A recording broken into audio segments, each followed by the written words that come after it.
So here we are, we're in Australia now.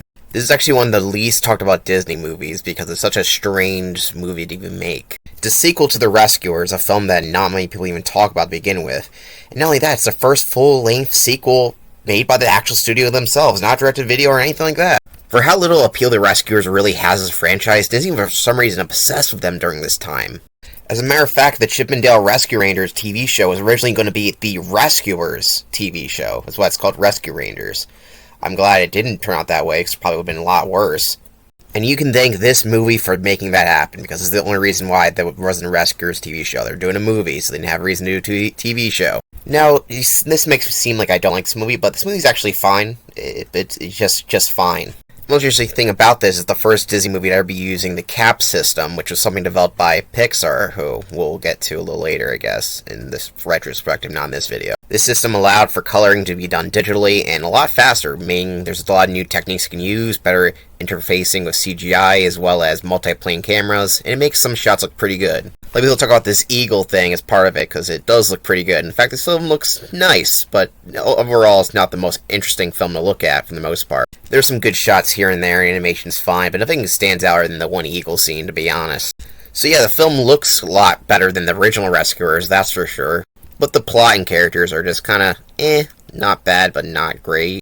The Rescuers are back, and they're about as bland as they were in the first movie. I don't care about Miss Bianca or Bernard, they're kinda there, and he wants to propose to her. Wow, that's not very interesting at all. Imagine if another Disney sequel years from now copies the exact same plot structure of the guy trying to propose to the girl but failing miserably. That would be stupid, wouldn't it?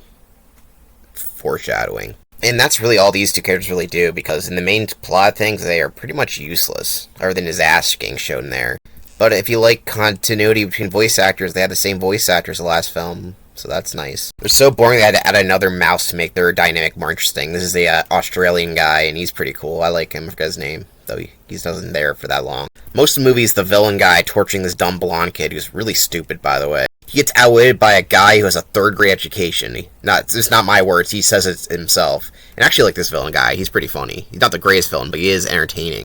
Definitely better than Madame Medusa, who has a really bad design and really terrible motivations that are just stupid and make no sense and is not entertaining at all. He has a pretty basic motivation that makes sense why he's torturing kids, because he's an asshole. He likes poaching animals, he'll do anything he can to get this golden eagle, because that's the type of guy he is.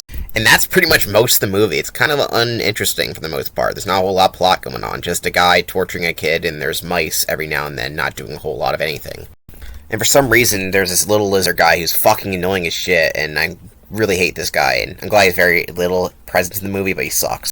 So is there really any reason to watch this movie? Well, I guess, if you want to see something that's kind of okay. If you for some reason like the original Rescuers, I guess you might like this. If you like Australia, you'll probably like this. If you want to see some decent animation, you'll get some of that here.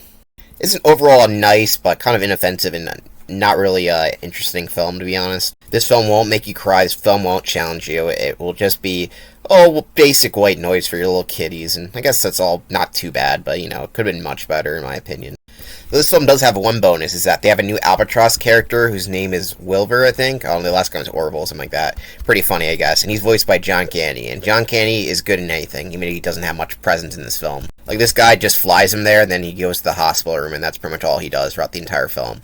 That's lame. You got John Candy for your animated movie, and you don't use him. That's a shame. So obviously I have nothing left to say about this film, it's just what it is, so let's go on to the ranking, I guess, since I'm not doing Disney Park stuff, since we already did that with The Rescuers.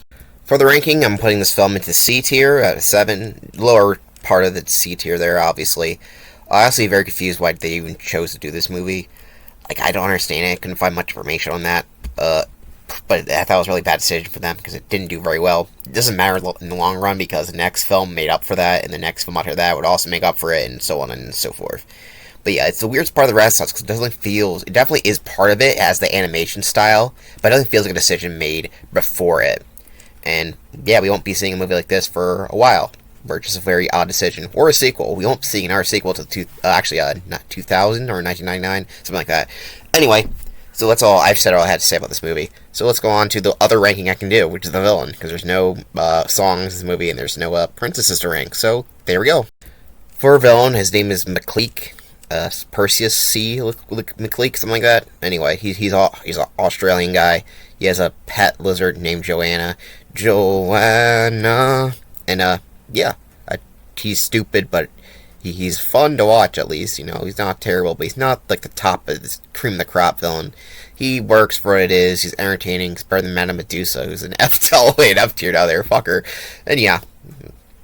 That's about it. Goodbye. Next time we'll be going back to the Disney Renaissance proper with Beauty and the Beast, so I'll see you then.